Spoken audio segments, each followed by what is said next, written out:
and welcome back, YouTube. Today is December 1st and it is officially the best month of the year. I've debated long and hard on this and I have officially decided I am going to partake in the Vlogmas. Even though I am new to YouTube, I'm going to give this a try. Vlogmas is where you post one video every day for the 25 days of Christmas. I'm gonna really have to get creative here, but I'm gonna try and I'm gonna post it and I hope you guys like it. If you do, be sure to like this video, subscribe, comment down below anything you would like to see over the next 25 days. I have a lot of different ideas, but I'm always open to different suggestions. Yes, we are those people that have already decorated our tree before Thanksgiving. I know that is frowned upon. Thanksgiving, it's a holiday, we celebrated it, but I love Christmas and I couldn't wait. So this is what our tree looks like, along with a little Santa next to it. My mom and I hung up the stockings. We have one for me, Aaron, Jordan, Stella, Mac, and Zeke. So pretty. On the mantle, little picture of the doggies. And this was a cute idea that my mom actually found. If you're looking to hang up your stockings on the fireplace, if you use a curtain rod and just set these guys how we have on there with a curtain rod, it makes it so much easier. My mom is so crafty. And then we have a little bit more festivity over here. Some lights around the TV stand. I really think that we should just like all over lights, but I don't know how Aaron would feel about that.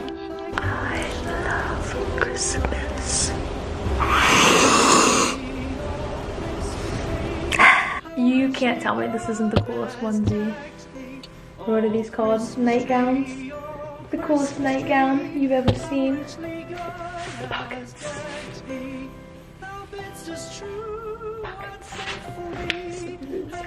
My aunt buys us slipper boots every single Christmas, and all the other kids are like, oh, we're never gonna wear these, and I'm like, you're wrong, I will wear them. I love slipper boots. I don't know if this is a pretty normal Christmas tradition, but in my family, every single Christmas, we would have to, me, my brother, and sister, wait at the top of the stairs until my parents had everything ready, and then we got the go-ahead for them to bring out the big camcorder and film us going down the stairs and our surprised faces. I remember I would wake up my brother and sister at 5 a.m. on the dot. I'm the youngest by 6 years younger than my brother and 8 years younger than my sister, so I was always the first one up. Would tell them we have to wait, we have to get ready for Santa.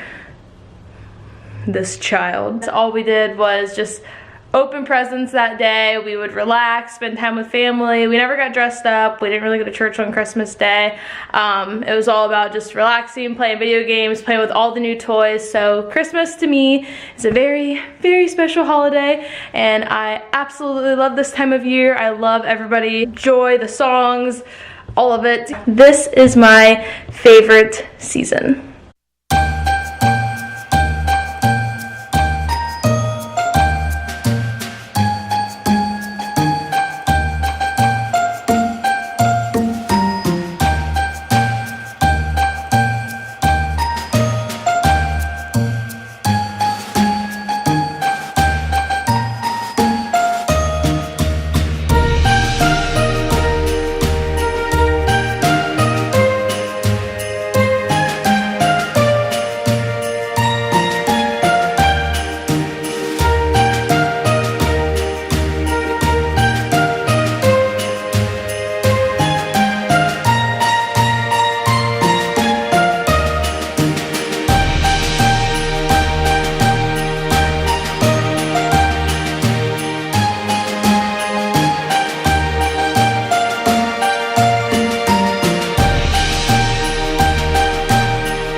I'm a reindeer. Duh. What is up, YouTube? I just got back home from a workout with my client Allie and setting up the Christmas tree at my gym. Decided that for video number 1 of Vlogmas, I wanted to talk about how to stay fit during the holidays. Tip number 1, find your routine. During the holidays, it's very easy to get overwhelmed with needing to get shopping done, needing to get last minute things for the end of the year finished up. I always find it's best to just write down what you need to get done on Sunday at the start of the week so that you're sure that you'll stick to it, not allow yourself to make any excuse as to why you're going to fall off. Whether that be telling yourself that you're going to make it to the gym 4 times a week before going to work every single day, hit at least 100 grams of protein that day, or meal prepping at the beginning of the week so that you have no excuse why you can't follow your diet. 2, one thing that people will tend to do is push their workouts back and think that, oh, I'll go in the evening after we go out to eat, after a couple of drinks, I might still feel okay to go to the gym. You're lying to yourself. The best thing you can do is get that workout done early in the morning so that it's not on your mind anymore and you can enjoy the rest of the day with your friends and your family. Number 3, when it comes to cooking, get creative. One thing that I love to do during the holiday season is to get on Pinterest and find all kinds of recipes that still make me feel like I'm getting a good treat, but I'm not getting all of the calories and sugar that I would be. I will list down below a link to some of my favorite recipes. You can substitute applesauce in, you can pumpkin in. These are all much better, lower cal options, and they still taste, in my opinion, the exact same. I've tricked family members in the past of having them start to eat something and they're like, ooh, this is good, what's in it? And I'm like, actually, that's an egg white pumpkin spinach pie. Not a pie. They can't tell a difference.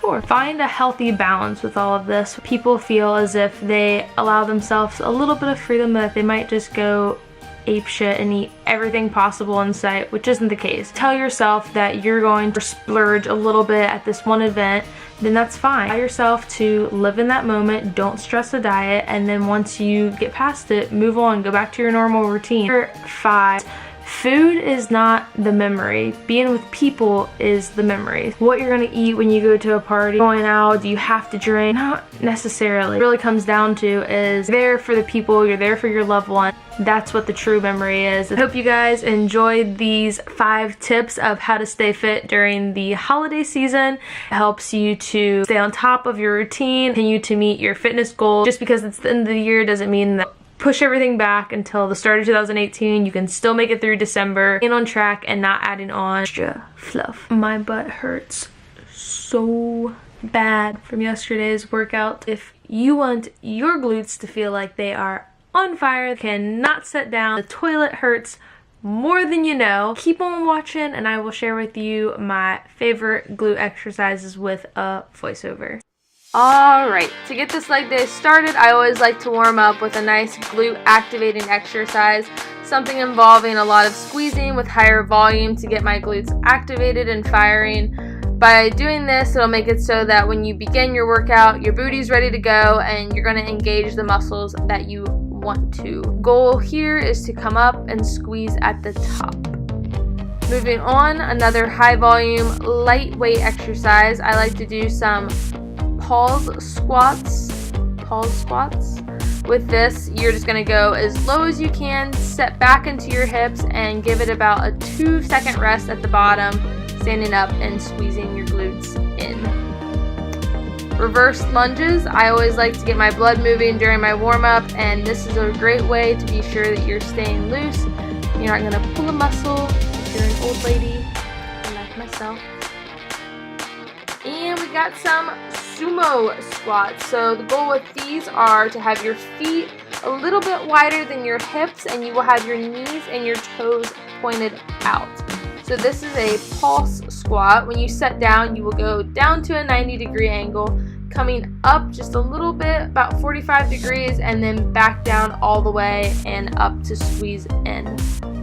These are machine kickbacks. I typically don't add this into my routine, but today I was feeling a little frisky, so I decided that I really wanted to pump up my glutes and thought I would give these a try. I noticed once I started using the machine, I'm a little too short for it, so the next time I should probably be standing on a plate or something on the foot that's down so that I'm not on my tippy toe. And next up, we have what is known as the awkward machine. Anyone that's ever done this knows that this can be an uncomfortable experience, especially if someone is standing directly in front of you. So I am very thankful that my gym has this in the corner so that no one's looking at you. This is a great exercise for working your inner thighs. The main goal with this is to be sure that you have complete control and you are giving that about a 1 to 2 second squeeze as you come in. And now doing the reverse movement to work your abductor muscles. You will be coming in and pushing out with still having absolute control. Have kettlebell swings. The goal with this is to squat down low enough so that the kettlebell will sink back behind you, and as you drive up, be sure that you're squeezing your glutes in and letting your hips do the work of thrusting the kettlebell forward. Using that kettlebell, I want you to go straight into a straight leg deadlift. Your feet will be shoulder width apart and be sure that your knees are straight. Using your hamstrings the entire time with this exercise, you will be going all the way down, giving it a good stretch and squeezing the glutes in at the top.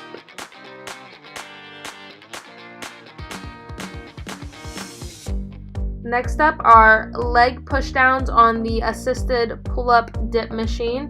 This is an exercise I've had many clients say they've had a hard time activating their glutes on.